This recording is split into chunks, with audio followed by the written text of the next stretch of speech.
Assalamualaikum warahmatullahi wabarakatuh. Hamdan wa syukran lillah, salatan wa tasliman ala rasulillah wa ala alihi wa sahbihi wa mawala. Sahabat taslim yang dirahmati Allah subhanahu wa ta'ala, kita tahu bahwa ending terakhir pelaksanaan ibadah puasa adalah menjadi insan yang bertakwa.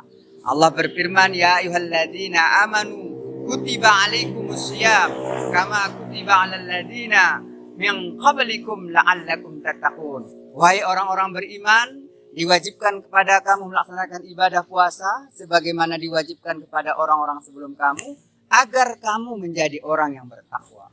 Siapa orang yang bertakwa itu? Sahabat taslim yang dirahmati Allah. Yang pertama adalah orang yang yu'minuna bil ghaib. Mereka yang beriman kepada yang gaib. Beriman kepada Allah, diawasi oleh Allah dalam setiap gerak dan tingkah laku dan semua perbuatannya diawasi oleh Allah dan merasa dilihat oleh Allah.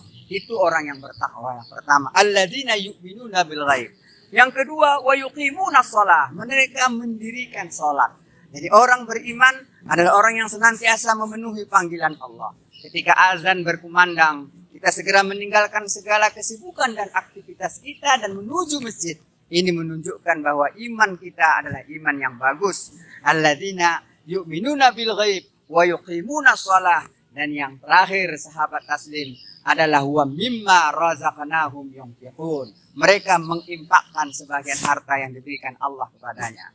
Hadirin dan saudara taslim, sahabat-sahabat taslim sekalian, permasalahan sekarang bukan orang tidak berinfak dan berzakat, tetapi permasalahannya sudahkah kita salurkan zakat dan infak kita kepada lembaga resmi?